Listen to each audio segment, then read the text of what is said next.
Martial Yodon, vous aimez le générique? Je vous ai vu secouer la tête pendant qu'il était en train de passer. Ah oui, très très beau générique, c'est magnifique. Ah Chaque bon? fois, j'ai bien envie de danser. Il ne faut pas le changer pour la saison prochaine? Non, il faut le maintenir. Il y a un ensemble de changements qui doit être fait normalement pour la saison prochaine, parce que en attendant qu'Abel Mouen aille récupérer le trophée dans ces deux catégories 18, on parlera d'ailleurs de ça avec lui ce soir. Il a fait le déplacement de Consamba. D'ailleurs, il est en stage à Douala pour préparer cette finale, mesdames et messieurs. On a choisi de commencer comme ça aujourd'hui. J'espère que vous êtes en poste. Ce lundi, encore destination 22h30. On parlera basketball local. On s'intéressera donc à la débâcle de Kigali. Finalement, Kigali est un terrain maudit pour les Lions indomptables du Cameroun, parce qu'on se souvient encore à la dernière Coupe d'Afrique des Nations, on est sorti de là avec, comme vous connaissez, et voilà encore qu'on s'est retrouvé pour la troisième fenêtre de ce côté-là toujours, 0 victoire du côté de Kigali. On débriefe toutes les rencontres, celle du Sud-Soudan, celle du Rwanda et celle face à la Tunisie ce soir avec nos invités. Et je le disais, donc on s'intéressera à François Enyege qui en ce moment du côté des États-Unis. Le coach camerounais a décroché quand même d'aller suivre une formation là-bas. Il est avec les Milwaukee Bucks. Et avec lui ce soir, on parlera de ce passage du côté des États-Unis. Il est encore en ce moment. Il va participer donc à la Summer League en même temps. Donc il sera en ligne depuis les États-Unis ce soir. Ce soir également, amis téléspectateurs, on s'intéresse à Vision Camp. Vous aurez les dernières informations s'agissant de ce camp de basketball organisé bien sûr par Steve Tchengan, camerounais, étant dans le staff technique de Boston Celtics, qui revient donc give back, comme on dit dans le jargon basket, à ses jeunes fils et frères du Cameroun le 29, 30 et 31 juillet prochain, ici même à Douala, entre autres informations sur lesquelles on passera par lesquelles on passera ce soir. Martial Yodon, bonsoir. Bon, c'est vrai que c'est vous qui avez introduit cette émission, mais c'était pour le bonsoir formel, on doit le faire quand même. Bonsoir Christian, bonsoir Abel. Je vois que l'avant-dernier panier s'est dévoilé. Bonsoir Manuel. Et là, Popovic. Bonsoir en retard à Ivan Kamwa qui arrive. Qui normalement devrait être parmi nous ce soir. Et bonsoir au staff de Vision Cam au Cameroun et aux États-Unis. Manoute, bonsoir. Bonsoir Christian, bonsoir Abel, bonsoir à tous les panélistes et j'espère qu'on va passer 2 heures. C'est 90 minutes 90 minutes. Moins quelques minutes puisqu'on a commencé avec Algerita. De plaisir et de bonheur. Popovic, c'est un surnom qui vous sied bien ou alors vous l'acceptez juste comme ça? J'accepte juste comme ça. Je n'ai pas la prétention d'avoir la culture basket ni le niveau de Popovic. Donc, les joueurs me l'ont donné comme ça. Bon, j'accepte. J'espère que je... Belle cravate aussi. Ça c'est sérieux ce soir. En fait, on est tous vraiment décontractés. Ils viennent carrément nous casser le truc. Non, c'est le beau. Ben ouais, bien sûr. Abel Mouen, bonsoir. Bonsoir. Bienvenue sur le plateau de Temps Mort. Merci. Félicitations encore pour votre qualification. Félicitations aux enfants qui ont cru. Félicitations pour le titre. Oui, mais surtout les enfants ce premier titre pour le Mongo. Voilà, il fallait croire, il fallait transpirer. Ils ont fait le job. Ouais. Et donc ces deux catégories, le dimanche prochain du côté de Yaoundé en U18 garçons, en U18 filles également. Mongozone arrive après un temps d'arrêt quand même de la finale de Coupe du Cameroun. Mongozone aura travaillé pour les quelques années que l'équipe a été mise sur pied du côté de Consamba, je rappelle. Vous appartenez à un département de la région du littoral. Donc vous voyagez pratiquement pour venir jouer dans le littoral à chaque fois. Et cette fois, on aura atteint les objectifs, j'imagine. Oui. Bon, de pas d'abord le championnat régional où on a fait une grosse saison. Oui. Nous avons participé au championnat régional avec 5 équipes dans 5 catégories. Oui. Donc senior dames, où les filles ont fini 3e, des playoffs derrière Oudjele et École. Les garçons en espoir ont fini 2e. Et c'était déjà la préparation parce que c'est ces gars juniors qui ont joué en espoir. Oui. On a fait 13 matchs de championnat, on a perdu un seul. En U18, nul était le quiproquo qu'il y a eu avec la Ligue régionale de nous programmer un match en espoir en Consamba et programmer les juniors à Douala le même jour, au même moment, qui nous a fait perdre un forfait contre Liberman.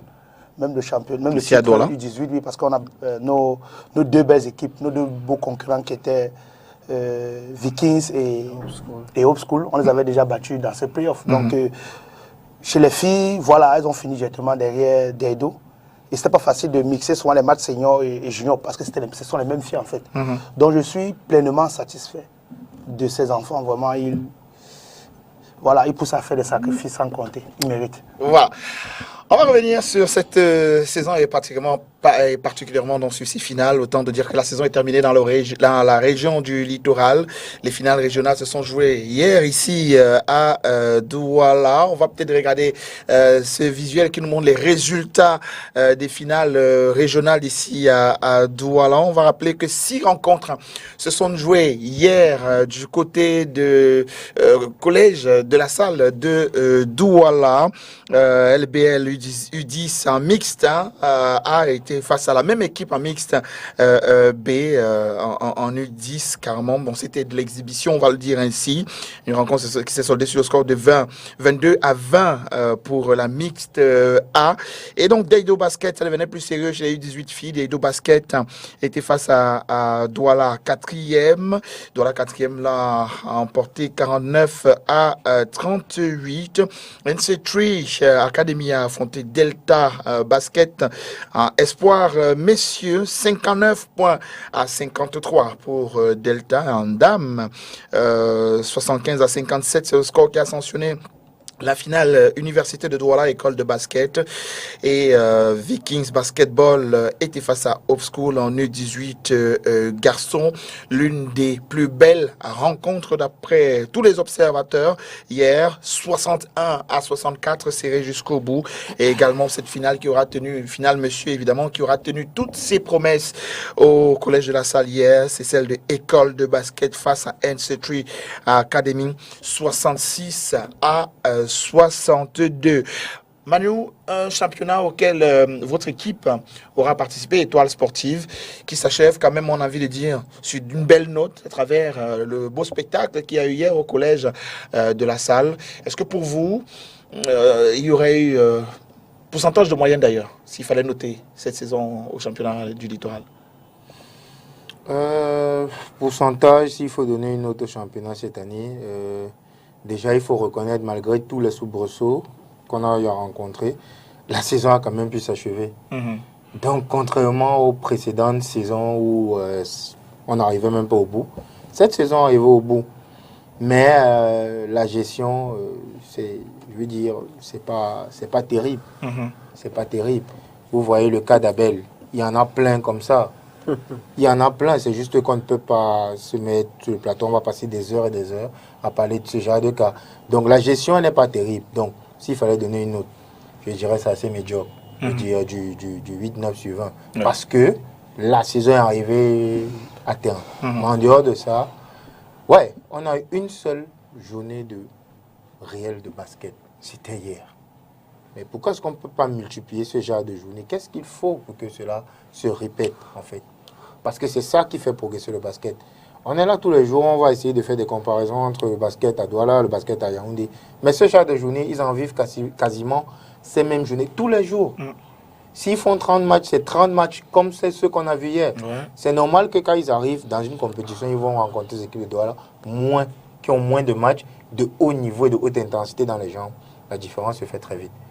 Donc, il faut qu'on travaille pour se mettre à la page. Monsieur Ayoudom, une note à donner à ce championnat qui s'est achevé hier, quand même, si la rencontre, messieurs. On a une petite image qui se balade sur les réseaux sociaux depuis hier, aujourd'hui, avec Bonbon TV quand même.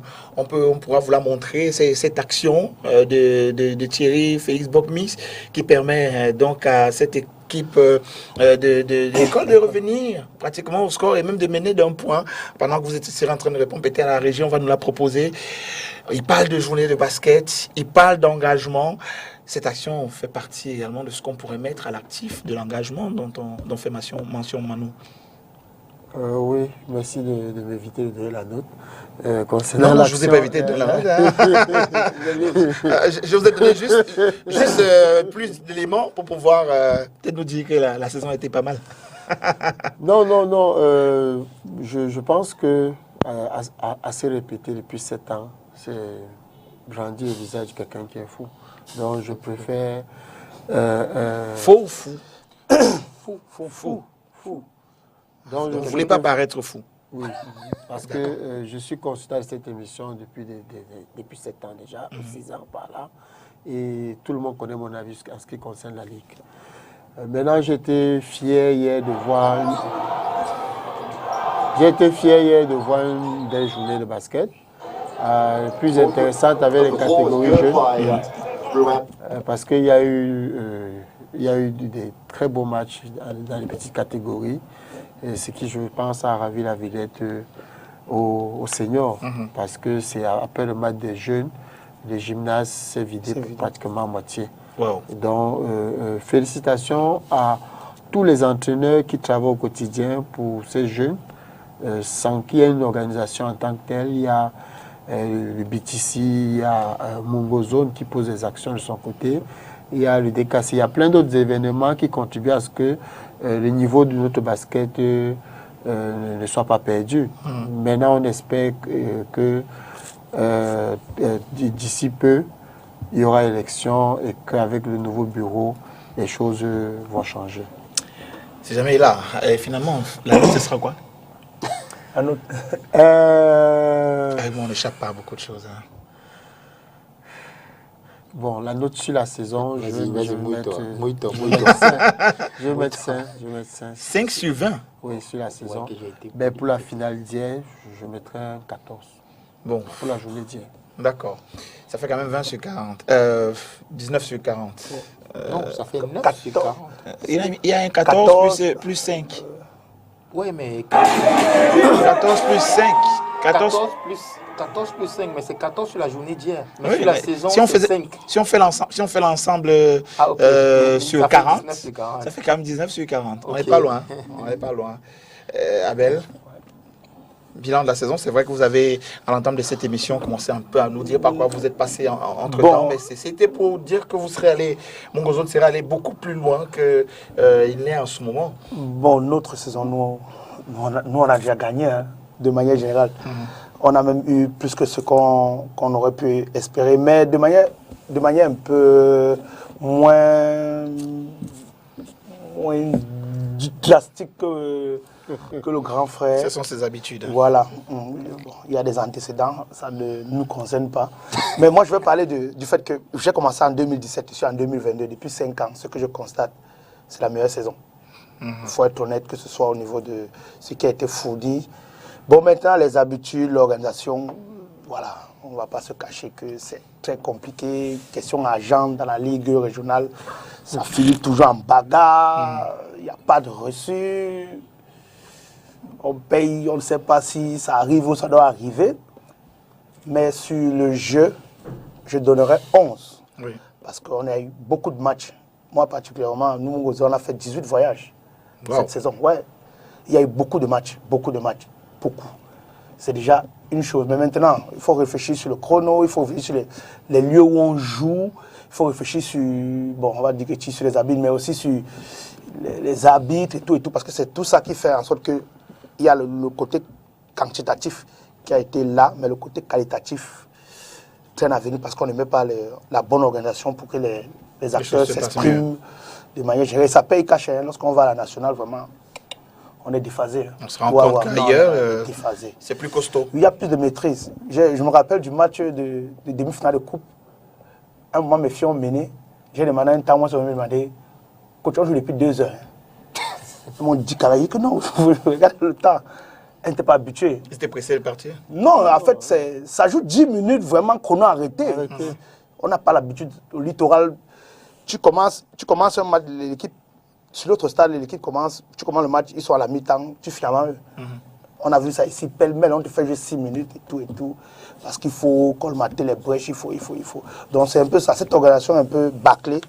Et ça ne permet pas que les enfants prestent au meilleur niveau. D'accord. Bah, félicitations déjà quand même pour le titre dans la région et quand même une bonne note pour sortir de de ce sujet sur la Ligue régionale de basketball pour le littoral qui, je rappelle, a bouclé sa saison et avec 6 finales pratiquement, on va dire, avec une rencontre d'exhibition. On va également faire un coup de chapeau à Mel Gigaba quand même. Il se dit sur cette rencontre qu'elle fut très très belle, cette rencontre de la jeune catégorie U18 garçons qui aura tenu ses promesses parce que à ce moment, presque à ce moment-là, Douala, dans les groupes WhatsApp, tout le monde en parlait et ce qui est tout le temps revenu, c'est le niveau que ces enfants avaient lors de ces rencontres-là. On s'étonnait de ce qu'il y avait autant de talent. Alors, Martial Ludom, est-ce que de telles expressions qui reviennent à chaque fois ne demandent pas qu'il y ait un réel intérêt sur ces jeunes-là? Finalement, on a écouté le jeune Koloko qui est drafté NBA désormais avec Toronto Raptors, qui, il essayait de regretter le fait qu'il n'avait pas participé à des compétitions U18, sachant qu'il avait le niveau. Et quand on regarde dans les U18 aujourd'hui, on se dit, sur le plan africain, on peut faire quelque chose. Bien sûr que je pense qu'en Afrique, nous avons la meilleure pépinière. Et ça se montre dans la 3e NBA. Ils ne sont pas partis de nulle part. Ça veut simplement dire que si un travail est fait sur une organisation, si la DTN est vraiment mise en place et que les programmes d'entraînement et de concertation qui vont avec, nous pourrons avoir plusieurs joueurs NBA. Et là, à ce moment, ce ne sera pas un hasard. On aurait pu détecter un joueur NBA, un Pascal Siakam ou un Koloko, avant qu'il n'arrive là-bas. Maintenant, sur le match d'hier, j'ai été impressionné. Je veux dire, c'est peut-être le 2e ou le 3e match jeune auquel j'assiste. Parce qu'avec Vision, quand j'étais obligé, le dernier week-end, de faire tous les terrains pour essayer de détecter les jeunes. Et là, je peux aussi vous dire qu'hier encore, j'ai découvert un jeune sur le terrain de Vikings, numéro 00, je ne sais pas quel est son nom. Freddy. Oui, Freddy. Freddy, très bon. Qui fait tout, il peut faire tout, comme je avais une belle détente. C'est dit que le niveau est vraiment intéressant. Je n'ai pas vu Basson jouer. Ce jeune a un courage pas possible de pouvoir tirer 1 mètre de la ligne à 3 points avec un défenseur qui recule en plein match. Il a joué pratiquement 35 minutes. Il finit avec des crampes parce que Vikings n'avait pas de banc. En passant, de l'autre côté, il était l'un des meilleurs scoreurs au championnat national. Bien que ce soit sorti très tôt. Et 113 points. Ouais. Oui, mais il paraît que c'est sur 3 matchs. Hein. Oui, seulement. C'est 3 matchs. Oui. 113 points. Oui. Maintenant, de l'autre côté, tu as une équipe de Hope School, une belle équipe de Hope School avec une bonne moyenne de taille. J'ai simplement regretté de l'autre côté que le fils de Mohamed ne soit pas MVP parce que, certes, il n'a pas peut-être marqué plus que les autres, mais c'est celui qui a mis le bon tempo, qui a su arrêter le ballon qu'il fallait arrêter, qui a su parler à ses coéquipiers. Et là, vous aviez un de 2,13 m, il y a un autre long, c'est 2,13 m. Et puis, qui n'a aucun moment, après ils ont été menés de 12 points, ils n'ont jamais relâché. Et je félicite Amel qui a été calme tout au long du match. Et on va dire quoi que Jefté n'a pas démérité. Au contraire de Amel, Jefté n'a pas eu la geste de banc important. Son équipe se repose sur 2-3 joueurs. Par contre, chez Amel, il a un roster un peu plus vaste, ce qui, je crois, a joué à sa faveur parce que Vicky perd en réalité sur la fatigue. Vicky perd sur la fatigue. Oui. Bon match, je ne me suis pas ennuyé. Je vais vous avouer que je n'ai pas pu tenir à regarder le match senior. Parce que j'étais fatigué. Ce match avait tellement d'émotions. Bien sûr, tout comme la rencontre de école face à NC3 Academy. Beaucoup n'étaient pas devant le match de Lyon hier, la 3e rencontre face au Sud-Soudan, parce que celle-là aussi a été pas mal. Alors, une équipe de NC3 qui va tenir tête à école de basket qui est quand même finaliste d'une Coupe du Cameroun. Manu, est-ce que ça ne craint pas un peu pour école? Non, moi, honnêtement, je ne serais pas inquiet. Il y a eu beaucoup de load management chez l'école. Donc, je veux dire, c'était pas l'école qui a joué FAP lors du Final Four retour. Donc, Honestly, je ne suis pas inquiet. Je me dis que quelque part, l'école a essayé de faire jouer ceux qui n'ont pas l'habitude de jouer. Pour essayer de, vu qu'ils doivent boucler une liste de 12 joueurs sur un roster de peut-être 20 joueurs, ils doivent boucler 12. Alors, il faut donner du temps de jeu à des gens qui n'ont pas l'habitude de jouer pour être sûr qu'on va aller avec les meilleurs éléments. Et faire les bons choix. Oui, je crois que c'est ça qui s'est passé. Je veux dire, l'école n'a pas eu à forcer. C'est vrai qu'ils ont été poussés dans leur retranchement, mais je veux dire, ils auraient pris ce match, à mon avis, un peu plus sérieux.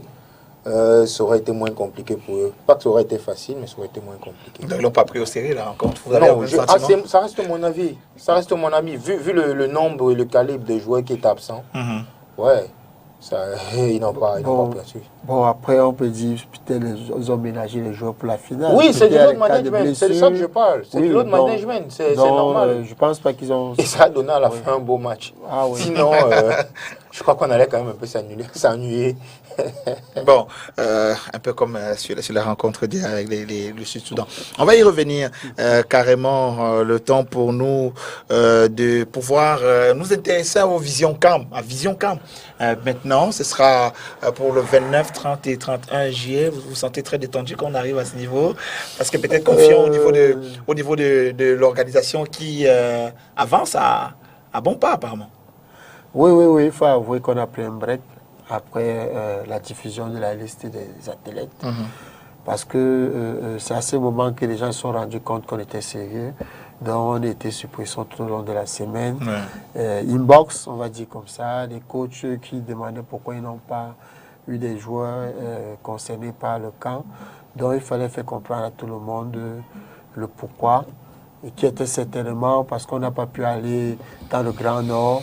On n'est pas allé dans le sud-ouest. On a eu un contact dans le sud qui a pu nous donner un joueur du sud, dont Ebolova et Saint-Mélima. On n'a pas pu avoir de contact à l'est. Mais on est en train de rattraper ça. On a trois joueurs qui seront absents parce qu'ils ont voyagé déjà. Donc on a donné une place à un long... Parce que le critère de taille est toujours là. C'est vrai qu'on ne laisse pas les plus petits parce que lorsqu'on a un plus petit de 14, 15 ans qui ne manque plus très peu le ballon, pourquoi pas le retenir dans le camp? Donc, à l'est, on a accordé une place à l'est et une place à Ngaoundéré, une place à Garoua. On essaie de satisfaire le maximum. On s'excuse auprès des entraîneurs des autres régions. Personnellement, j'ai toujours défendu le fait qu'on doit associer toutes les régions. Donc, au début, on y a pensé, mais on n'a pas eu les moyens et les contacts pour y aller. Et maintenant, on essaie de voir comment on va rattraper ça. Et malheureusement, jusqu'à là, il y a Marois qui est resté silencieux. Donc, on va faire sans ces régions-là. On va voir comment rattraper. On a fait une liste d'attente de 20 joueurs. Cette semaine, on a décidé d'où on va prendre l'assurance, donc de qui on va engager. Et donc, dès demain, le promoteur, président fondateur, va mettre à notre disposition les moyens pour qu'on souscrive à l'assurance. C'est la seule pièce qui manquait pour obtenir l'autorisation de la fédération. Ouais, il fallait peut-être commencer par là. On ne peut pas commencer par là parce qu'en réalité, on a besoin des listes des athlètes. C'est les athlètes qu'on a su. Il faut commencer par sélectionner les athlètes. Ben, jusqu'à là, nous sommes, on va dire, un peu coincés parce que, au vu des cas de remplacement qu'on a eu, des 3 absents, on va signer le contrat avec l'assurance. Mais en réalité, les joueurs, la liste des assurés, on s'est entendu à l'assurance pour que le 24 au plus tard, qu'on puisse déposer cette liste et que ce soit ceux qui vont participer au camp qui soient assurés. Tout à fait. Allez, on parlait donc de ce camp qui sera effectif et de Steve Tchengan qui en est l'initiateur, qui viendra au Cameroun, pas seul, avec une délégation quand même de coachs, d'experts techniques, des férus, des gens qui ont de la matière dans le basketball international, qui viendront apporter quelques skills à ces jeunes-là, dont Rob Cross, que j'aimerais vous inviter, amis téléspectateurs, à écouter tout de suite. Lui qui est le coordinateur général de ce camp-là, Rob Cross, que je vous invite d'écouter tout de suite.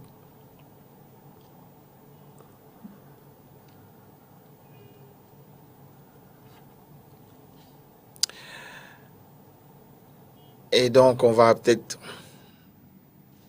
I'll be the camp director for the Vision C basketball camp in Douala, Cameroon, July 28th to July 31st. I'm super grateful to Steve for putting this experience together that we may teach the fundamentals of basketball to Cameroonian athletes and coaches.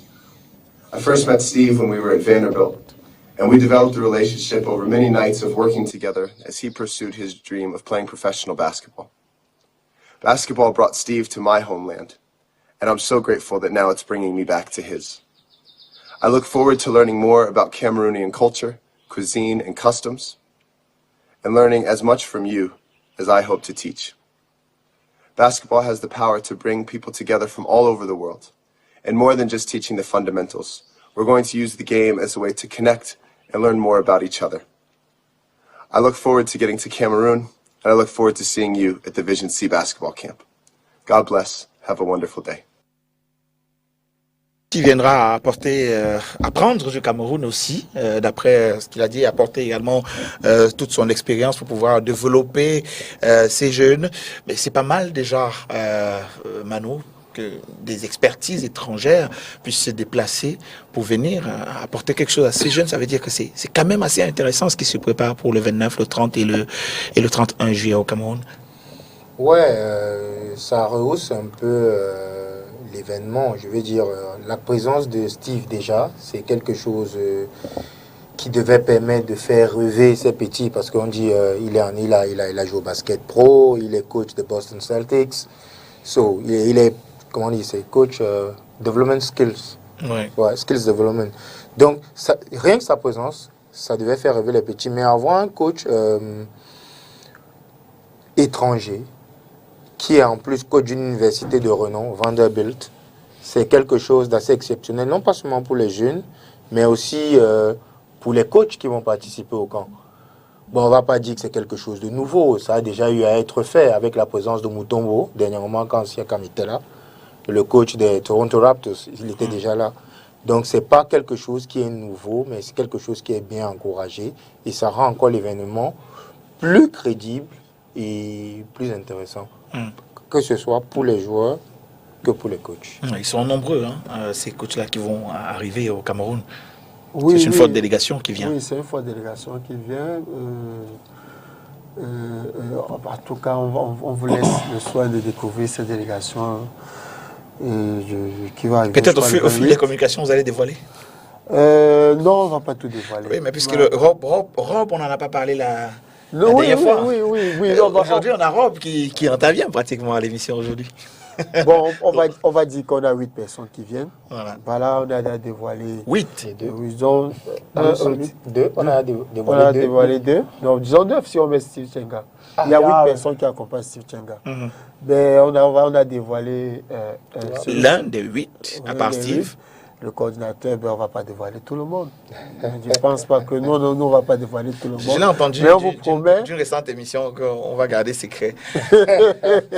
Sauf que souvent, on reste comme ça, on dit, bon, on a une vidéo qui est arrivée de Boston. Souvent, quand on reste secret, souvent, ça veut peut-être faire croire que tous ceux qui doivent venir ne sont pas sûrs de venir. Non, il y a un seul actuellement qui a eu un problème de pied d'avion. Bon, ça ne sert à rien qu'on en parle de son problème si on ne sait pas qui c'est. En réalité. Mais c'est une aubaine pour les jeunes, vous qui encadrez les jeuns. Et il y en a combien qui sont venus de Konsamba? 4. Ouais, Super. 2 filles, 2 garçons. Super. 2 filles, 2 garçons. Bon, moi-même, j'ai été informé. Donc, apparemment, pendant les matchs de championnat, On les a scoutés. il venait rester là en bas de l'arbre avec son bic. Et voilà. Il prenait les dossiers, il prenait les noms sur les feuilles de match. Donc, j'ai appris. Donc, la liste est sortie, j'ai découvert comme tout le monde. Découvert aussi que je fais partie des coachs. Ah, super. Voilà. C'est une opportunité pour les jeunes. Et ça tombe bien sur les vacances. Donc, c'est bénéfique, que ce soit pour les coachs, pour les joueurs, pour même le littoral qui accueille ça, pour la Ligue. Voilà, c'est un peu se sucrer les doigts derrière parce que on arrive toujours à ça, quoi qu'il en soit. Mais de manière générale, on va rester courtois. Voilà, on va pas dire poli, on va dire courtois. De manière plus sérieuse, c'est bénéfique pour tout le monde. Les enfants vont s'exprimer, montrer de quoi ils sont capables et apprendre aussi en retour. Évidemment. Et ces retours sont bénéfiques aussi quand ils reviennent dans les académies à la rentrée. Il était là-bas, il a appris quelque chose, la mentalité change, la manière de l'engouement change, le sérieux que lui-même il met dans la chose, parce qu'il a découvert comment ça se passe et tout, et les exigences aussi. C'est plus le même joueur qui revient en fait. À chaque fois qu'il y a un camp, à chaque fois qu'il y a un regroupement d'enfants qui doivent exposer leur talent, quand il revient à sa base, il n'est plus la même personne. Ça, c'est automatique. Donc, c'est bénéfique et voilà, on ne peut qu'encourager. 3 jours, ça va suffire d'après vous? Bon, maintenant, 3 jours, tout dépend du programme que les organisateurs vont mettre sur pied. Mais bon, je les connais assez professionnels pour savoir comment manager entre peut-être s'ils font un mini-tournoi, s'ils font des camps, s'ils font des ateliers, ainsi de suite. Mais bon, je ne veux pas entrer dans les détails, mais déjà, à la base, les enfants sont hébergés, les enfants sont nourris et tout pendant 3 jours, donc c'est magnifique. Ok. Il n'y a rien à dire. Super. Pour conclure, peut-être un mot? Oui, je vais parler à mes collègues entraîneurs. On n'a pas dévoilé la liste des entraîneurs. On va le faire le mois venu. Mais ceux qui sont concernés sont déjà informés parce qu'ils doivent se préparer pour faire le déplacement. Et nous n'avons pas pu retenir tout le monde. Malheureusement, nous n'avons pas les moyens pour le faire.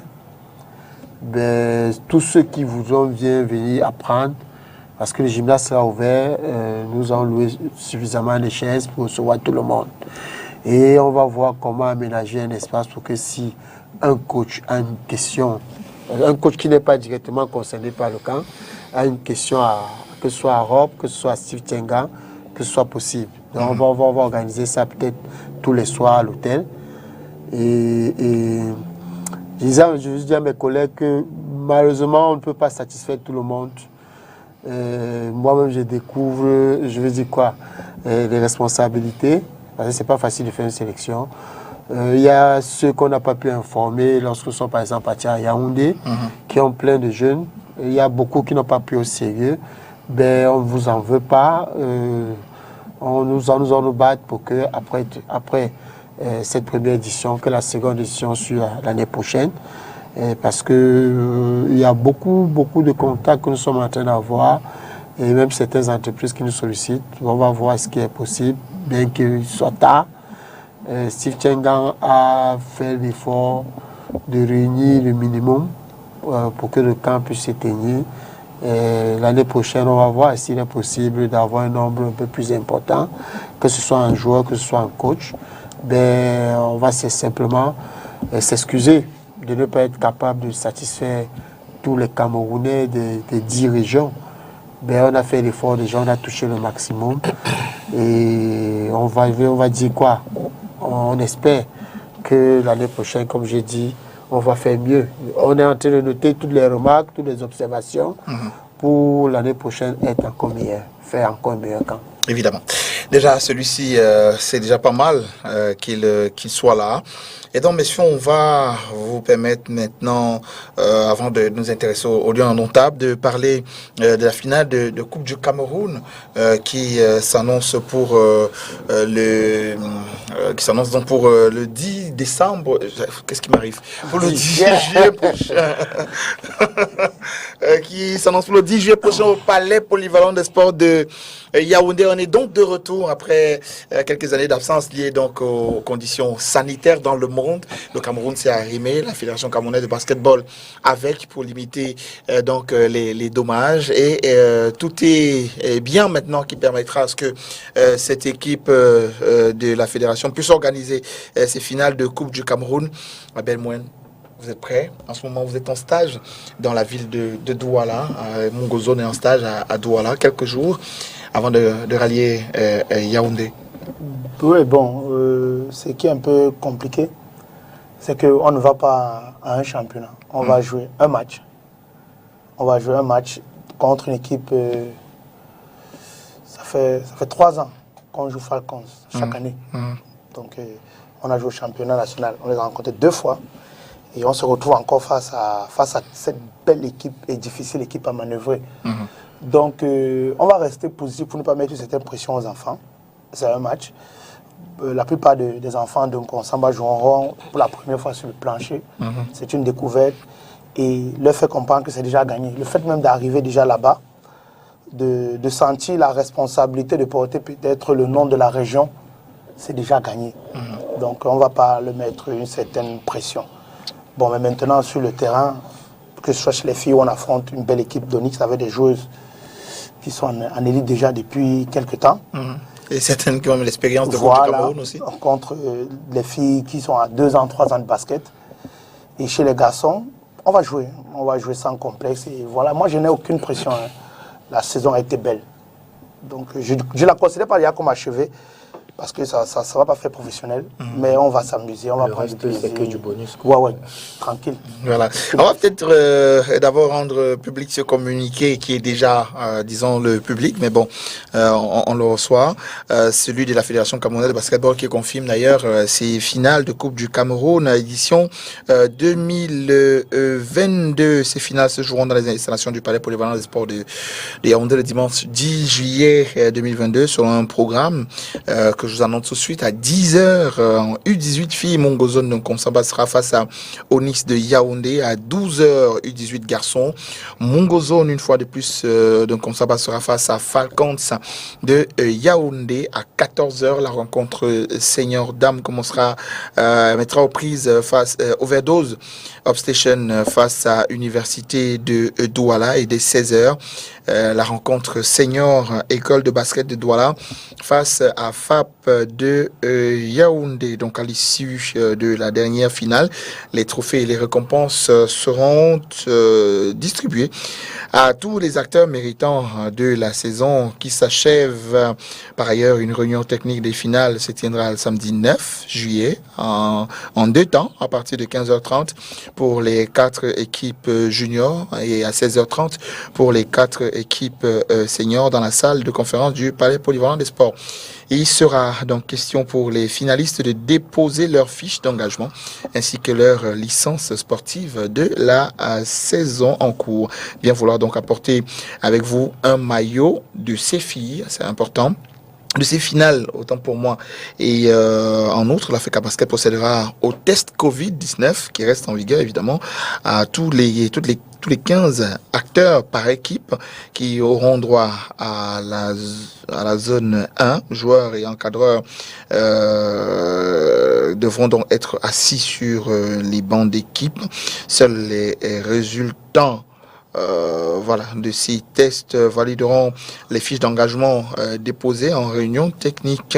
Les tests se font à partir de 14h à l'esplanade du Palais Polyvalent des Sports selon un timing suivant. Donc à 14h, ce sera le tour d'Onyx, 14h20 Mongozone, 14h40 Mongozone garçon, 15h Falcons, 15h20 Overdose, 15h40 Université de Douala, 16h École de basket, 16h20 FAP de Yaoundé, 16h40 ce sera les officiels et la Fédération camerounaise de basketball attache du prix au respect scrupuleux de ces dispositions, les équipes qui dérogeront à cette planification et donc créeront une entorse à l'organisation et seront passibles d'une forte amende. Signé le secrétaire général de la Fédération camerounaise de basketball, Camille Njor Ekiti. Alors, Martial Yodon, vous serez à Yaoundé, j'imagine. Ouais, en principe, on a le job à faire à Yaoundé par rapport à... Ah, vous êtes en mission pour Vision Camp. Toujours, ok, toujours. D'accord. Ça marche bien. Hein? Comment on fait partie de votre du petit comité d'organisation? C'est au président fondateur de répondre. C'est lui qui a ses critères de sélection. Allez, les finales sont donc là. Ça va se jouer en ce moment dans les différents QG. Ça se prépare activement. Oui, depuis déjà 1 mois, voilà, après les demi-finales, toutes les équipes, après les demi-finales de la Coupe du Cameroun, la semaine qui a suivi, toutes les équipes sont mises au travail. J'ai fait quelques tours, que ce soit à école de basket, à l'université. Je ne savais pas que Mongozone était là. Donc ils sont arrivés aujourd'hui. Je vais faire un tour demain pour voir Abel et pourquoi pas donner mon soutien à cette équipe. À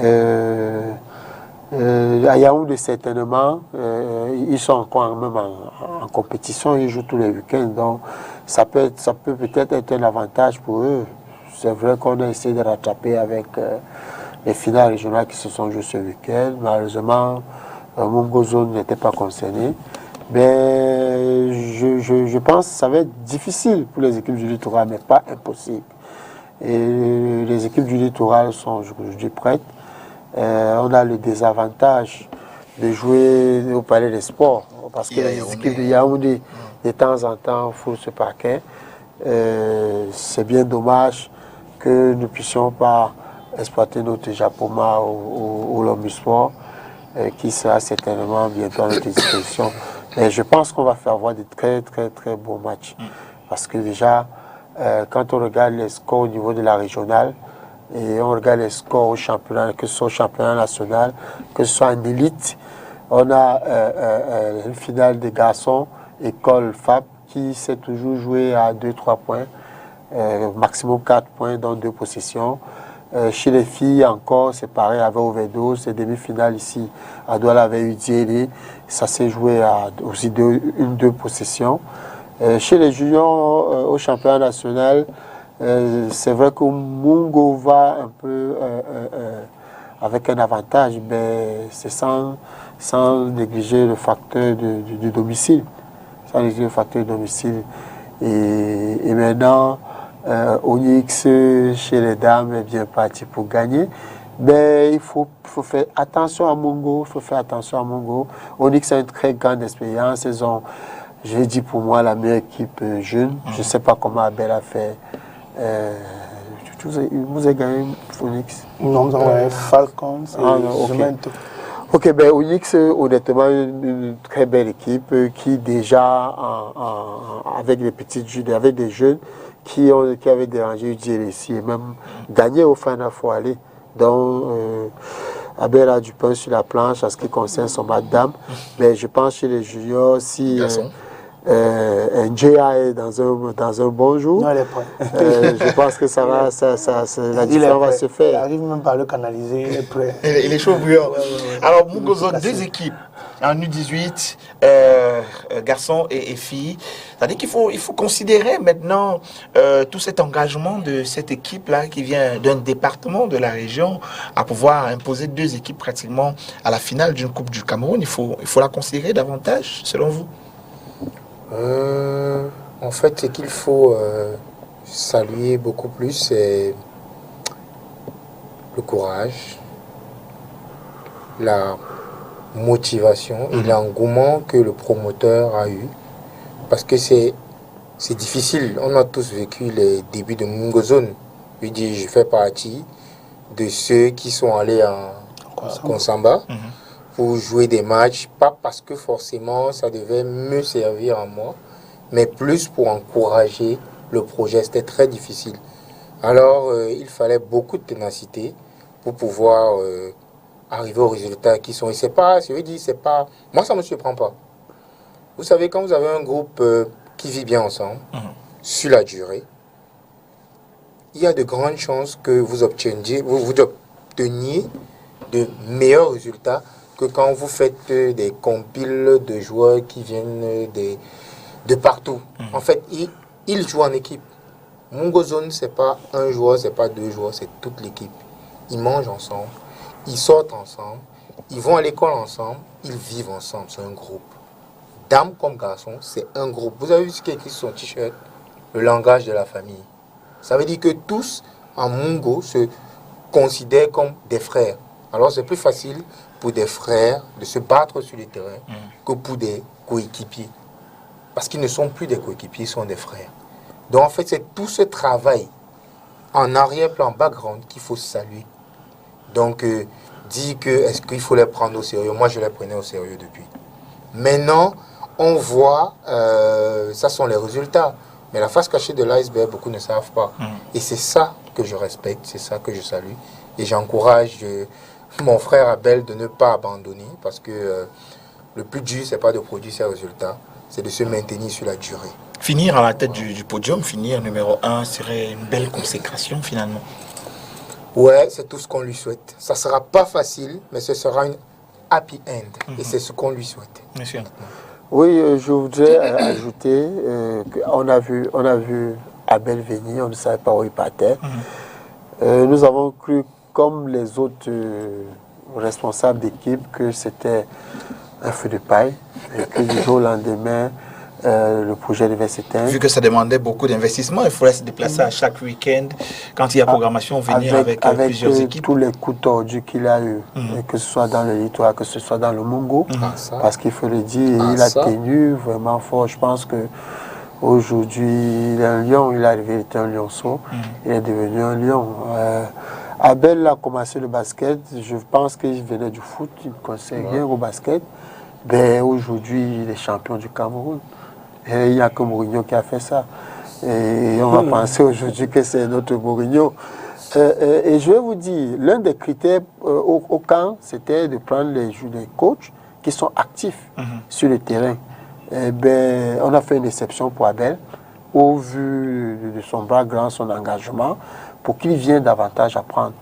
Et on va dire quoi, c'est l'exception qu'on a fait. Et je veux vous dire, on a eu de la peine à expliquer son promoteur qui finalement a compris le bien fondé, il a encouragé. Donc nous comprenons aujourd'hui que Abel est la locomotive du Mungo qui a réussi à faire revenir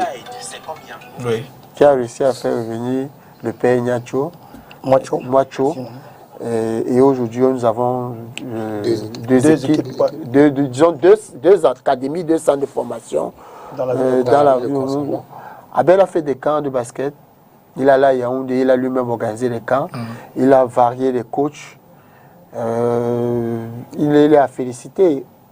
Nous espérons qu'il ne va pas s'arrêter à si bon chemin et que l'administration de Mungo, les basketteurs et tous ceux qui aiment le basket dans le Mungo vont accompagner ce projet pour que le littoral ne perde pas le Mungo comme on a perdu il y a, je crois, 7 ans. 7 ans, on avait une bonne génération qui s'est sortie de là, avec les Tametons qui sont aujourd'hui à la balle, les Business qui a joué à l'équipe nationale, les Mbang, j'en passe. Et voilà encore. Kamagou. Et voilà la fille Falk Djussi, qui est à l'équipe nationale. Donc, il est hors de question pour moi qu'on perde l'engouement. Nous devions penser, on espère qu'avec les nouveaux dirigeants de la Ligue, on va voir comment accompagner ces équipes. Et nous, déjà, oui. Déjà ok. Il y en a déjà. Ok, d'accord. Peut-être le secret des dieux, mais on vous a tous regardé en disant bon, nouveaux dirigeants, on n'en a pas encore. Les élections qui sont en train de se préparer. Ah, d'accord. Moi, personnellement, je veux dire, quand je le dis, c'est que même s'ils ne le font pas, personnellement, je veux penser à lui donner un coup de main déjà pour la Coupe du Cameroun. D'accord. Ça, c'est une promesse ferme. Et bravo, il ne faut pas que... Bon, sans vouloir vous couper, je dois ajouter que beaucoup de gens ne le savent peut-être pas. C'est écrit Mungozone. Mungozone, c'est pas Konsamba. C'est ça. Parce qu'Abel ratisse large. Bien sûr, c'est toute une zone du monde, Banga, département. Il y a des garçons en Loum, il y a des garçons en Konsamba, en Djombe. Donc c'est vraiment... C'est pourquoi je parle du Mungo chaque fois. Ouais. Et voilà. Alors on va écouter vos adversaires de Onyx chez les filles sur ce petit document que la Fédération camerounaise de basketball a également donc tourné en préparation de cette équipe. Voilà, on va partir de loin pour arriver justement à ces finales qui se préparent. Cette finale particulièrement de ces filles de Onyx. On discute avec elles et le staff dans cet élément. Vous saurez un petit peu comment elles abordent les unes et les autres cette finale face à Mungozone Filles.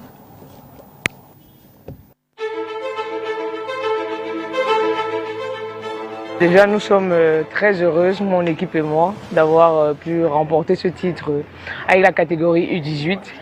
Déjà que les autres années, nous n'avons pas pu partager le plaisir de jouer le championnat national U18 à cause des crises sanitaires et tout qui y avait dans les différents pays. Donc pour cette année, nous sommes très heureuses vraiment d'avoir pu gagner le titre.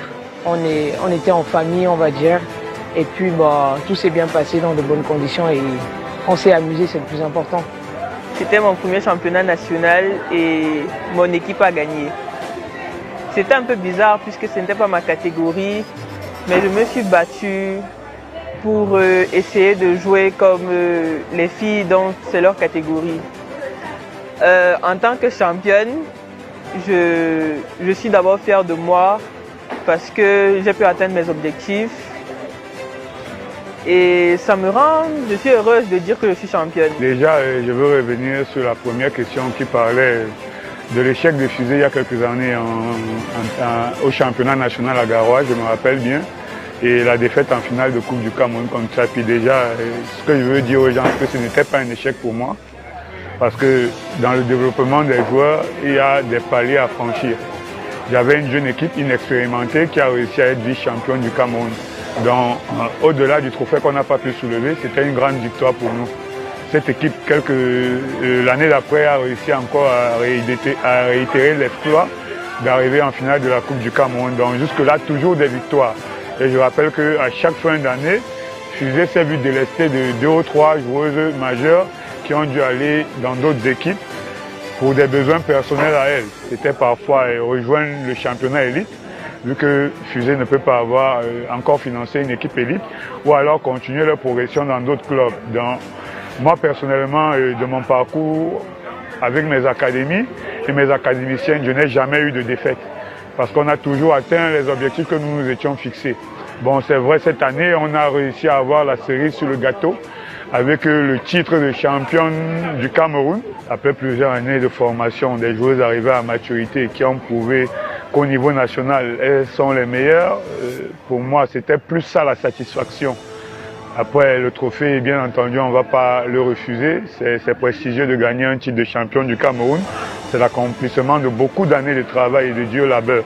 Dans la satisfaction, je tiens à le préciser, pour moi, elle est plus au niveau de l'évolution chronologique qu'ont eu cette joueuse durant les dernières saisons, et j'espère qu'elles vont continuer comme ça dans les catégories supérieures. Donc voilà à peu près ce que je peux dire sur cette saison. Et bien entendu, je sais que Fusée tôt ou tard, même comme ce n'est pas encore arrivé, aura son heure de gloire. Elles ont fait un très bon championnat national, une équipe très jeune, composée en majorité de joueuses U16 et même de joueuses qui sortaient de la FENASCO B, mais qui a pu tenir la dragée haute et tenir en échec la majorité des équipes du Cameroun pour échouer en finale contre leur grande Sebonix. C'était une très grande satisfaction, un grand sens du devoir accompli pour nous en tant que formateurs et club qui tient à cœur, de valoriser les jeunes et de leur permettre de se développer.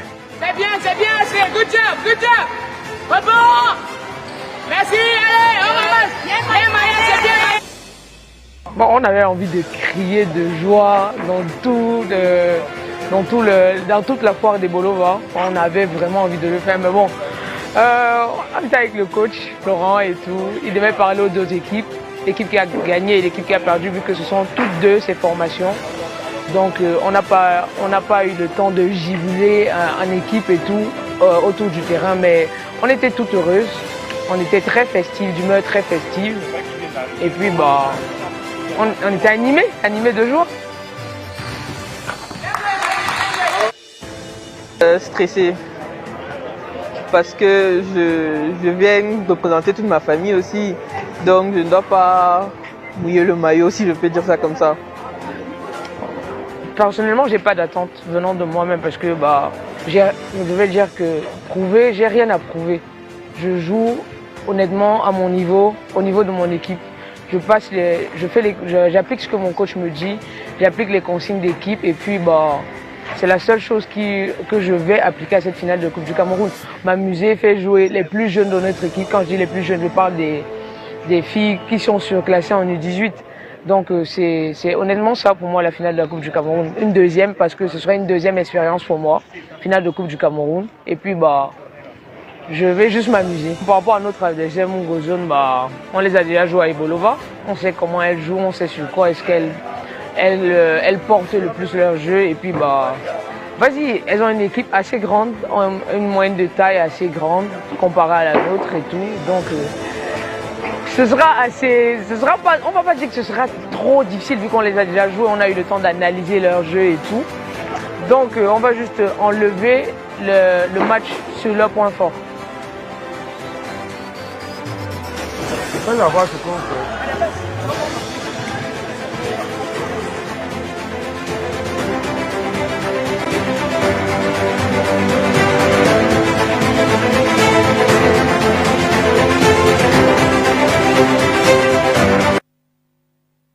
Et voilà, un élément que vous retrouverez sur la page Facebook de la Fédération camerounaise de basketball à la caméra.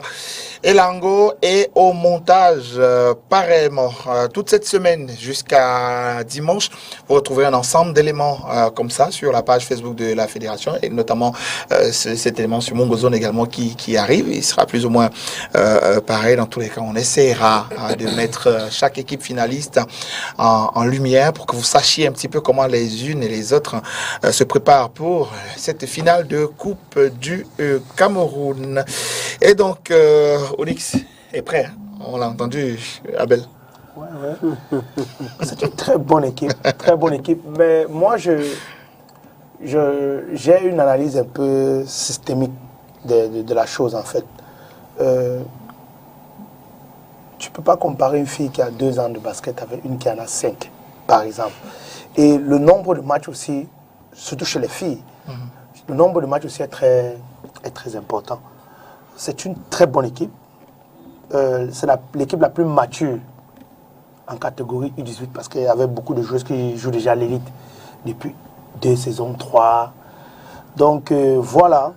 Et dans l'opposition directe qu'on a eue à Ebolova, les filles ont pleuré à la fin du match.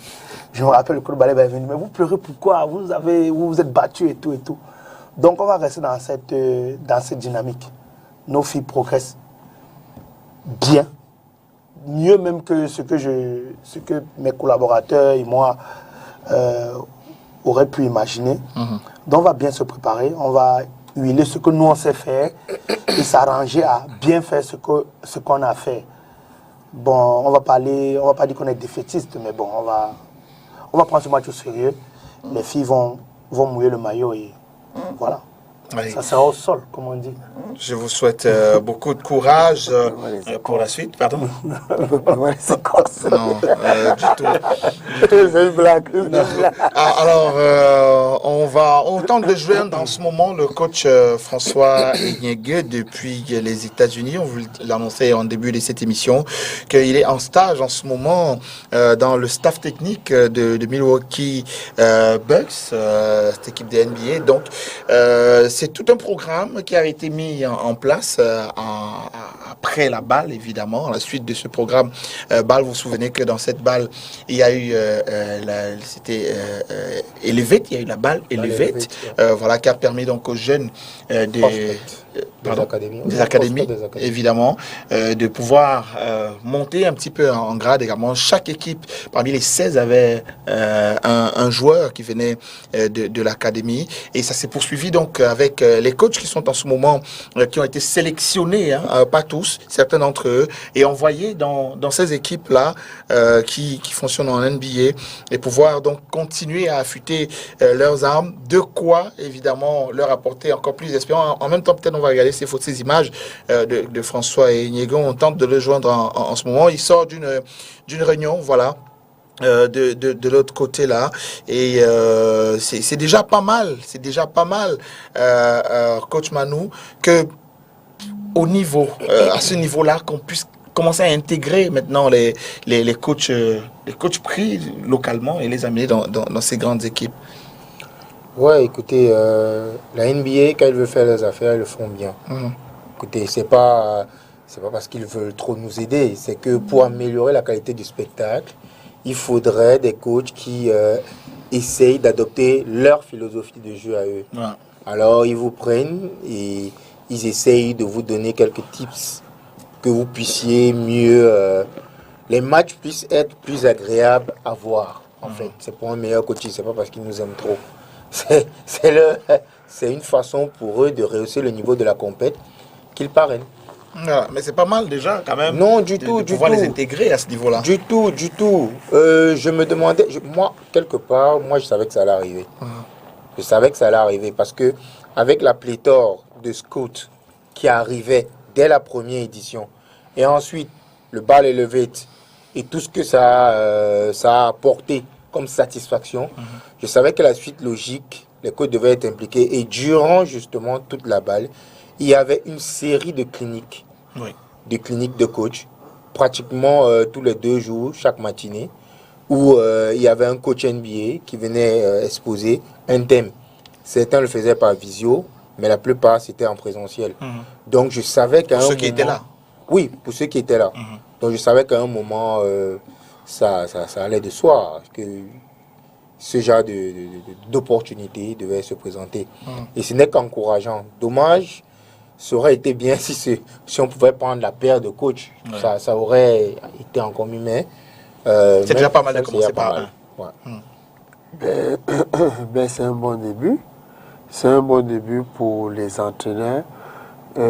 Ça vient encourager les efforts qui ont été faits. Aujourd'hui, c'est François, demain, ça pourrait être quelqu'un d'autre. Aujourd'hui, c'est un, demain, ça pourrait être plusieurs. Demain, ils vont certainement penser différemment. Peut-être envoyer un coach NBA au Cameroun pour une formation des entraîneurs. Nous allons simplement remercier la Ligue, la NBA. Bien que ce soit dans leur intérêt, nous avons aussi un intérêt direct. Notre frère Inyege est en train de vivre son rêve actuellement aux États-Unis. Il y a encore 3 ans, on ne pensait pas ça possible. Moi-même, j'ai été surpris que ce soit possible. Et on va dire ici que c'est... Là, on le voit avec le coach TJ Parker, hein, de Asvel. Ouais. Oui, qui vient de France. Champion de France, d'ailleurs. Donc, c'est une bonne chose en général. Donc, François va certainement venir. Vas-y. Non, je disais le coach TJ Parker, champion de France, avec 2 parce que Wembayama, il a quitté, mais 2 prospects, dont un en NBA. Le gars de Oklahoma City Thunder, comment il s'appelle? Il y a Mathieu Strazel, qui est un prospect, et il y a... Un autre. Oui, un autre à Oklahoma, le nom m'échappe. Oui, mais il faut ajouter ici que les staffs de toutes les équipes NBA vont au Summer League. Bien sûr. Actuellement, Tchenga est au Summer League. C'est-à-dire que il y a pour certains, seulement les coachs principaux qui ne sont pas là pour certaines équipes. Mais la NBA prend le Summer League au sérieux. Donc, ce n'est pas parce que François est là-bas qu'on va dire que c'est le bas niveau. Non, il est au haut niveau. C'est une bonne école pour lui, une belle opportunité pour le basketball camerounais, pour les coachs camerounais. C'est bien qu'il revienne de là et puis qu'on ait des échanges d'expérience avec lui. Et voilà, c'est toujours bénéfique pour notre basket, pour le basket africain. D'ici là, on l'aura certainement dans cette émission. Lui qui est en staff meeting, on est en connexion avec lui, mais on ne peut pas encore discuter avec lui. Ce sera le cas tout à l'heure. Abel, moi, vous avez regardé les rencontres de la 3e fenêtre des Lions, ouvrant notre dernier sujet de la soirée, avant peut-être, si possible, de revenir sur François tout à l'heure quand il sera disponible pour parler de cette expérience enrichissante à laquelle il participe en ce moment du côté des États-Unis. Alors c'est 0 sur 3. Ça fait mal de le dire ainsi. On sort de cette 3e fenêtre de Kigali. J'ai employé une expression tout à l'heure. Je ne sais pas si elle tient. La terre rwandaise serait-elle maudite pour les Lions indomptables du basket, vu qu'on est sorti de là, du dernier Afro, avec pratiquement un standard, 0 victoire, dernier, 16 sur 16, 16e nation sur 16. Et puis, on repart à la 3e fenêtre, toujours à Kigali. Et c'est 0 victoire face au Soudan du Sud, face au Rwanda et face à la Tunisie. Mano, votre impression face à cette équipe? Alors finalement, s'il y a une thérapie, ce serait laquelle? Parce que c'est un nouveau staff aussi. On aura changé avec Adingono, ce que beaucoup ont attendu depuis longtemps. Sacha Guifa, ça fait 6 sorties pour 5 défaites. Ouais. Malheureusement, les chiffres sont têtus.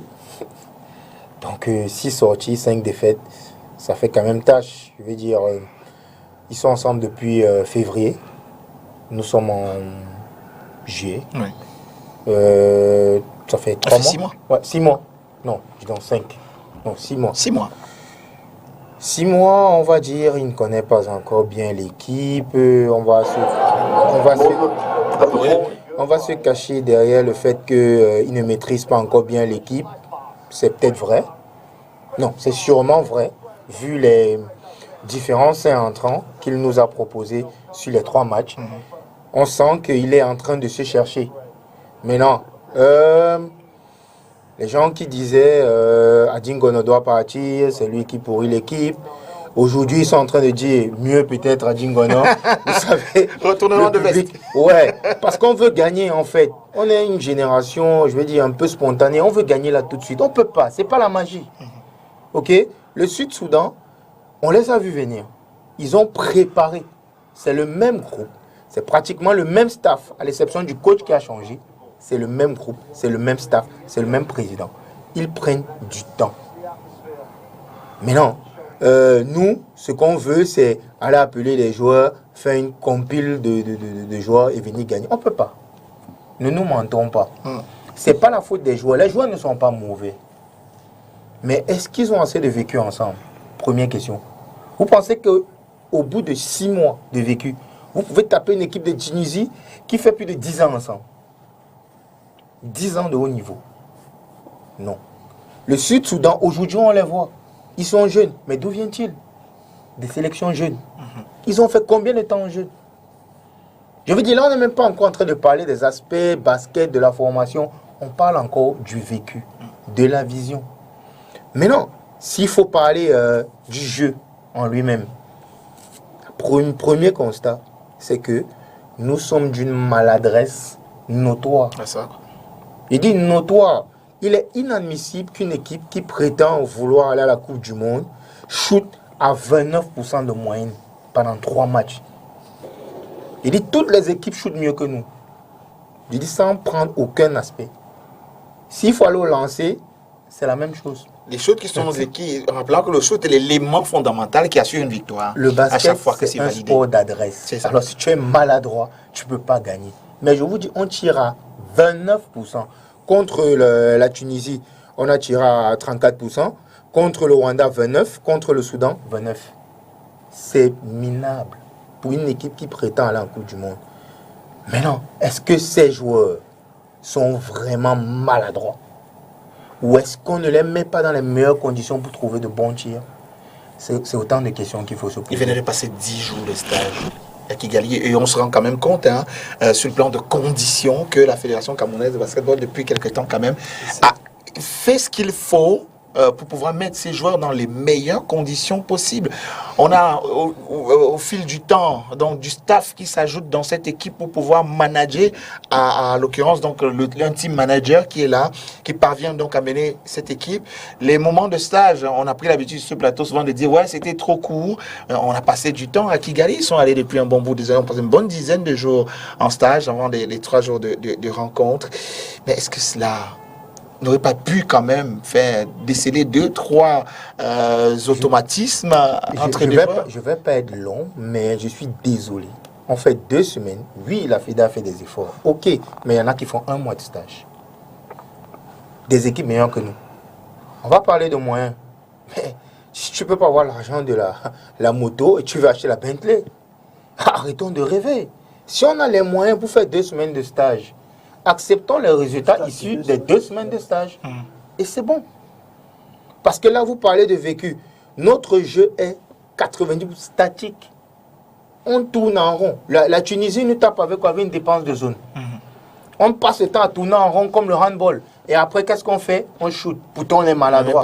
C'est normal, ils prennent le rebond, ils font l'attaque placée, ils vont scorer. C'est comme ça qu'ils nous ont battus. Aussi simplement. Parce que nos systèmes, les gars veulent exécuter le système, ils ont peur de mal faire, ils sont hésitants. Mais toutes ces hésitations, et c'est pas cet turnover, c'est le vécu. Il n'y a pas des automatismes. Il n'y a pas.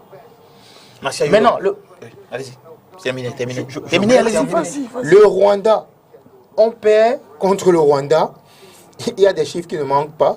Le Rwanda a fait 12 contre-attaques. Nous, tout le match, on en a fait 3. Wow. Ça veut dire que le jeu en transition, là, il n'y a pas. Maintenant, nous sommes l'équipe de ce tournoi qui encaisse le plus en transition. Ça veut dire que la défense en transition, le repli, il n'y a pas. La défense en transition, parce que la défense en transition, ce n'est pas que le repli. Ça n'existe pas. Or, ce sont des, entre guillemets, pros. Il y a des choses qu'on ne doit pas leur apprendre. Alors s'il n'arrive pas à le faire, ça veut dire que le problème est ailleurs. C'est pourquoi je m'attelle sur du vécu. Maintenant, qu'est-ce qu'on peut... L'autre chose, c'est la confiance. Le match contre le Sud-Soudan, nous avons tous vu que nos locaux ont étalé, donc ils ont fait parler leur classe. À un moment, on s'est demandé si c'était Léalé le pro ou si c'était Minlen le pro ou si c'était Ateba le pro. Sérieux. Mais le coach, excusez-moi, il utilisait ses joueurs pour reposer ses pseudocrates. Et non pas qu'ils avaient forcément des plans de jeu pour eux. C'est sa vision à lui, c'est sa philosophie de jeu. Mais excusez-moi, je crois qu'il devrait prendre la peine de regarder un peu mieux cet aspect. Parce que ces joueurs locaux qui viennent, ils n'ont rien à perdre. Ils ont tout à gagner. Ils viennent, ce sont des crèves la faim.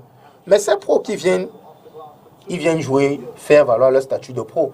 Mais les Sud-Soudanais, beaucoup sont en NCAA, beaucoup jouent en Australie, dans des championnats qui ne sont pas très connus. Alors quand ils viennent, ils sont disciplinés tactiquement, techniquement, ils sont au-dessus, ils sont plus athlétiques que nous. Et ça donne le résultat. Et n'en parlons pas pour l'adresse, c'est une culture. Maintenant, l'autre point positif pour chuter, parce qu'on ne va pas passer le temps à pointer tout ce qui est mauvais. L'autre point positif, c'est que on a un souci dans la raquette, un souci de taille. En termes de moyens de taille dans la raquette, nous sommes les plus petits. Mais toutes les équipes qu'on a rencontrées, paradoxalement, on les a dominés au rebond. Le Rwanda, carrément, on les a explosés au rebond. Je veux dire, on a pris 19 robots offensifs face au Rwanda contre 7 chez eux. Donc, je veux dire, le rebond, on réussit à gagner. Les points dans la peinture, on est au-dessus. Malgré notre petite taille, nos intérieurs, pas très skilled, mais assez besogneux, réussissent quand même à marquer des points dans la raquette. Mais notre véritable problème, oui, le jeu extérieur. Fabien Ateba, qui a évolué à Tours en National 1, est pratiquement notre seul shooter, parce qu'il est shooting guard. Milen, c'est aussi un shooting guard. Donc le seul point guard réel qu'on avait, c'était Elial. Et c'est pour ça que le jeu, et qui est au banc, la plupart du temps. Mais qui, bizarrement, quand il est entré, parce qu'on se plaint de son physique, du match, il a changé. C'est la relance que je confère en principe. Il a piqué des ballons, il a style, ça veut dire qu'il défend. On s'est plaint de son coffre, on s'est plaint de son gabarit, mais je dirais Dundao en Angola, il n'est pas plus costaud que lui. Il n'est pas plus grand que lui. Seulement, il joue tous les matchs et il sort dans le 5 défensif. C'est ça. Ça veut dire que quelque part, on doit avoir une autre idée de ce qu'on va aligner, une autre idée de nos joueurs.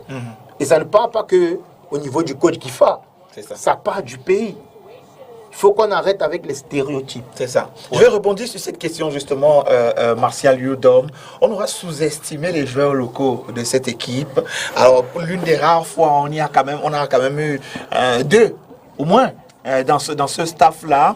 Et on sait tous pourquoi on a eu deux. Parce que sur une liste de 24, ils sont très très nombreux qui ne sont pas venus, ils sont très nombreux qui avaient des bobos de santé. Et donc c'était par défaut que certains d'entre eux se sont retrouvés. Je veux dire qu'on a eu plus d'un que d'habitude. Alors et c'est justement ces deux-là qui au moment où ils sont entrés, on prend la rencontre face au Sud-Soudan la dernière hier, où ils ont eu quand même un petit temps d'expression.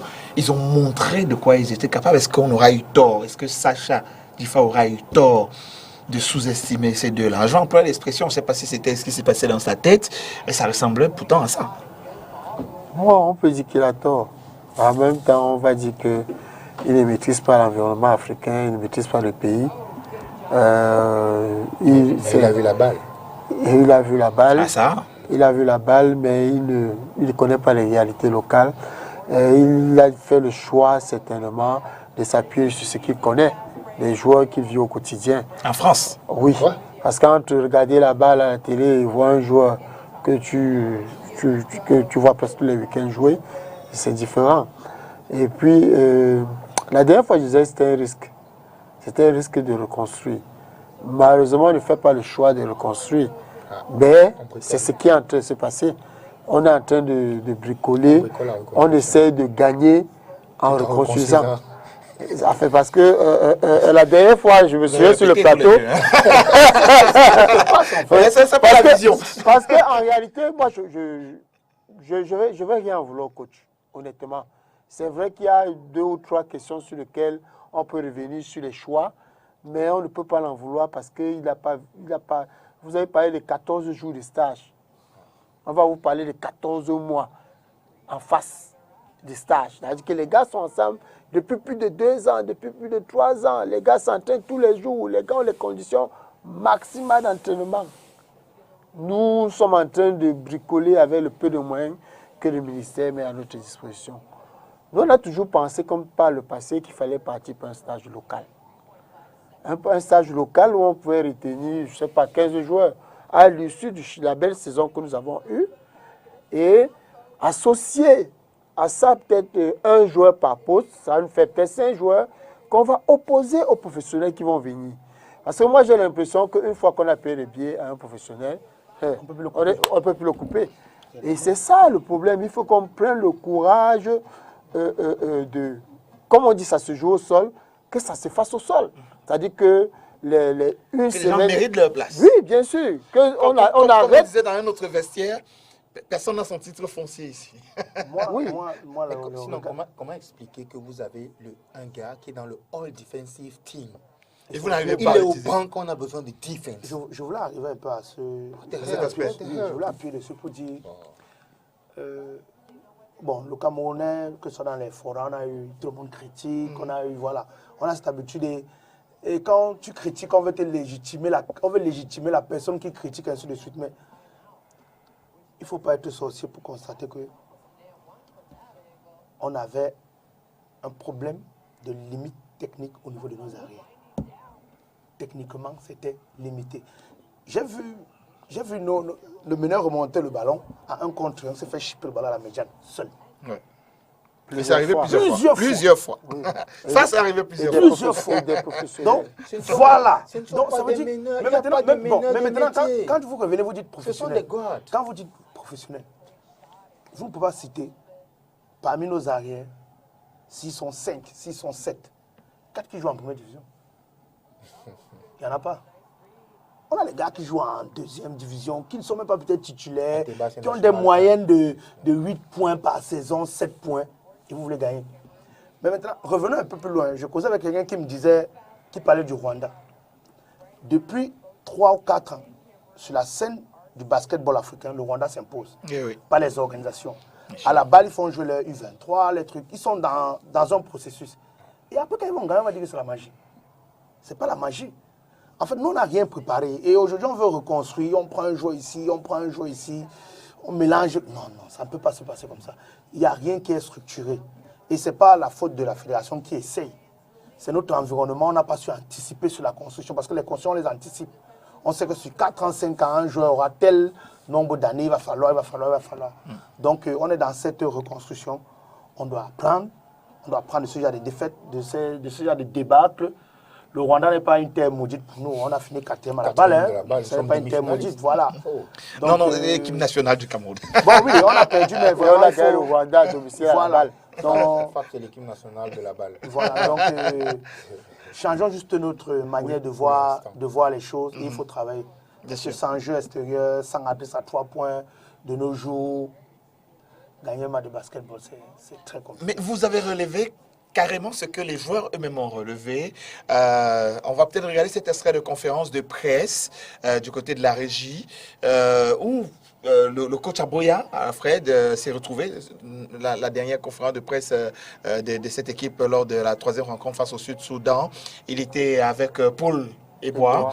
Et Paul a relevé, heureusement, quand je dis heureusement, c'est en accord avec ce que vous avez dit ici, qu'ils avaient un problème de vécu dans cette équipe où ils se connaissaient. Ils avaient du mal à se connaître, à se retrouver.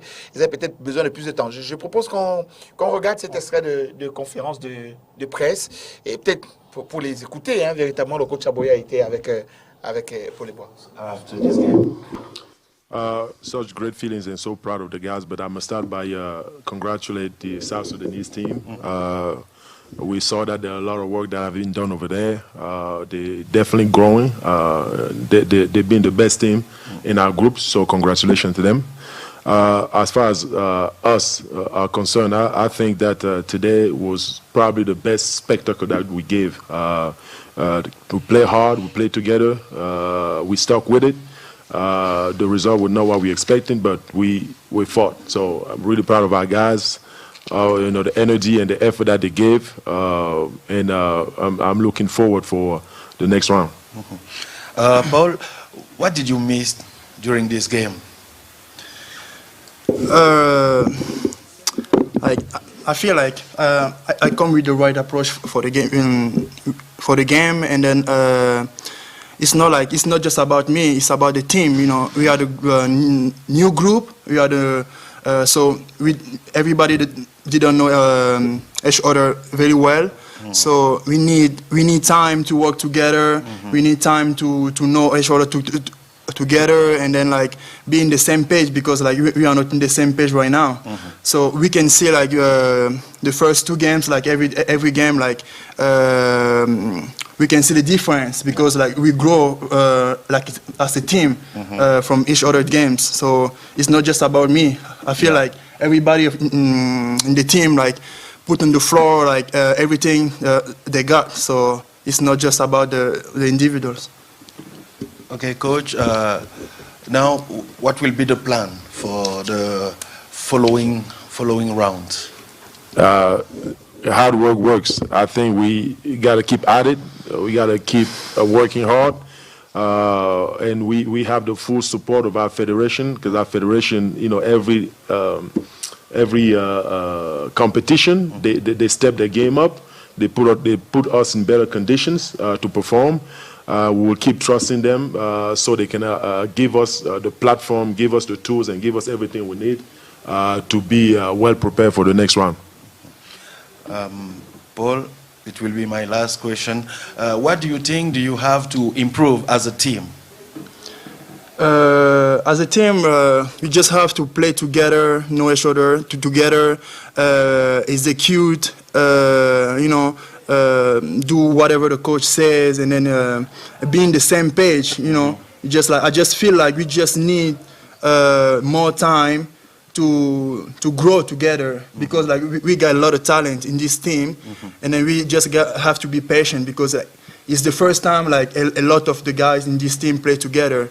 And then I believe in this team. I believe in the coach and the staff. Everybody put a lot of energy for this project. So I just want to say sorry for the Cameroon, because we couldn't win the game this time, but we just need a little bit of patience to I feel like next time we're gonna be better. We're gonna be better. Ils seront prêts pour la prochaine fois, d'après Paul Eboa, reconnaissant que il n'y a pas encore cette homogénéité-là qu'il faut à une équipe pour pouvoir se retrouver sur le terrain et offrir de meilleurs résultats. Le coach Alfred Aboya reconnaît quand même que les meilleures conditions, enfin, les bonnes conditions sont mises à contribution par la fédération pour pouvoir donc leur apporter ce qu'il faut pour atteindre des résultats. Mais il a manqué quelque chose. Alors néanmoins, 0 victoire pour cette troisième fenêtre. Manu, on est qualifié pour la prochaine fenêtre de août prochain. Ouais. On est qualifié parce qu'on est à égalité de points. Parce que comment dire ça? Le calendrier de la compétition, la règle, c'est quoi? C'est que les 3 premiers de chaque poule sont qualifiés pour le prochain tour. Et ils vont aller former 2 poules de 6. OK? Et dans chaque poule de 6, il y a les 3 représentants qui sortent d'une poule et les 3 de l'autre. Ouais. Cependant, au prochain tour, qui commence en août, parce que c'est deux fenêtres, une en août, une en septembre, en février. C'est 6 matchs. Ouais. Donc, chaque équipe ressortissant d'une poule va rencontrer les ressortissants de l'autre poule, tout en gardant les points glanés au tour précédent. Ouais. Donc ça veut dire que si le Cameroun, qui a gagné 7 points jusqu'ici, au prochain tour, ils vont rencontrer les 3 autres. Aucune équipe ne va rencontrer son ancienne équipe. Ça veut dire que comme on sort d'une poule avec le Sud-Soudan, la Tunisie, le Cameroun, on ne va plus se rencontrer. On va rencontrer les nouveaux arrivants qui sont l'Égypte, le Sénégal, le Congo. de costauds poissons. Donc, à l'issue de cela, avec le retard qu'on a déjà engrangé, on a 7 points et le Sud-Soudan en a 12. 12, ouais, 12. Vous voyez déjà le gap. Le Congo en a déjà 10. Je dis, nous sommes à 7 points. Ouais. Donc, il va falloir qu'on travaille dur pour essayer de finir meilleur 3e, parce que pour se qualifier à la Coupe du Monde, à l'issue des 6 matchs, c'est-à-dire les 2 regroupements, c'est les 2 premiers des poules E et F, ouais, plus le meilleur 3e des 2. Mais je rappelle, nous n'avons que 7 points. On va dire que de l'autre côté, il y a dans l'autre poule, il y a une équipe qui a fini avec 5 points. Mais est-ce qu'ils seront meilleurs 3e, on ne sait pas. Mais ce qui nous concerne, on a 3 matchs. On a 6 matchs. C'est-à-dire 3 en aller, 3 en retour. Où on va rencontrer l'Égypte. Où on va rencontrer le Congo. Le Sénégal, peut-être. Et on va rencontrer le Sénégal, qui sont tous 3 revanchards. Wow. Et on n'a que 7 points. Et oui, il va donc falloir attendre août pour être sûr qu'on va pouvoir franchir ce palier-là. Coach Mano, merci beaucoup pour cela. On l'a d'ailleurs en image également. Martial Loudom, merci d'être passé ce soir. On va dire rendez-vous lundi prochain pour une autre communication sur le camp. Oui, oui. Peut-être un dernier mot sur cette équipe. Oui, nous allons continuer la communication et par rapport à la Coupe du Monde, il faut qu'on se concentre sur notre reconstruction. Et j'espère que les Lions ne sont pas rentrés, ils ne se sont pas mis en vacances, qu'ils sont dès le retour, qu'on a trouvé le cadre pour qu'ils soient en stage ici. Et à eux, il faut associer quelques locaux qui peuvent bousculer la hiérarchie. C'est le mois prochain. Ouais. C'est le mois prochain. Ouais. Bon, pour moi, je vais conclure en disant que cette équipe a du potentiel. Ça, on a du potentiel, que ce soit physique, que ce soit athlétique. On a du potentiel, juste bien manager ça et voilà, sortir la formule magique et on va arriver. Bon, avant que je quitte ici, pour que je ne rentre pas en consamba et je reçois les pierres, voilà, faire un gros big up à mon partenaire, Mérimé Biada. Vous allez rester stable sur le chaise. Un peu. Ouais, pour que les gars ne visent pas les pierres. Vous êtes bien en train de les esquiver, ces pierres-là. Monsieur Cyril Diola, monsieur Tejoni, monsieur Achille Ngolezele, Negro. Et voilà, on sera à Yaoundé. Consamba sera à Yaoundé. Bon. Quand tu n'as rien oublié, personne sera à Yaoundé. Ceux que j'ai oubliés, ils vont savoir que j'ai juste oublié. D'accord. Allez, ne manquez pas ces finales. Ce sera donc dimanche au Palais Polyvalent des Sports de Yaoundé, on l'a dit, amis téléspectateurs. Il faut être là pour vivre ces finales-là. Mongozone Fille sera face à Onyx de Yaoundé. Mongozone Garçon sera face à Falcons, U18 Garçons également. Et après la finale, Dame opposera Université de Douala à Overdose Ops Station. Et enfin, la finale, Monsieur, ce sera donc École de basket de Douala face à FAP de Yaoundé. Et je vous annonce que François Nyege manquera sur le banc de FAP de Yaoundé, il ne sera pas là. Mais Babi Simon continuera le travail. J'ai peut-être rien secret, je ne sais pas. Mais avec la Summer League et tout, qui passera d'ici, je crois, jeudi, ce ne sera pas évident parce qu'ils y passeront 3 jours. Et après, ils reviendront sur Milwaukee, ils passeront encore quelques jours. Demain déjà, la Summer League. Ça commence demain. Il y a plusieurs Summer League. Oui. La Summer League de Las Vegas. Oui, ok. D'accord. Dans tous les cas, il risque de rester encore jusqu'à la semaine prochaine avant de revenir sur le Cameroun. Donc, il sera absent sur le banc de FAP pour vivre peut-être cette consécration face à l'école de basket. Dans tous les cas, le staff de FAP est constitué et ils seront assurés le travail. Merci beaucoup. Vous avez à dire? Le soutien à l'équipe nationale, c'est bien. Oui, le soutien à l'équipe nationale et à Mambassa. Voilà. Oui, bien sûr. Qui a bien beaucoup d'argent. Qui a bien habillé les supporters. Il a beaucoup de marchés. Oh là là. Allez, merci, c'est du travail acharné. Mesdames et messieurs, bonne nuit à tous. Bye, salut.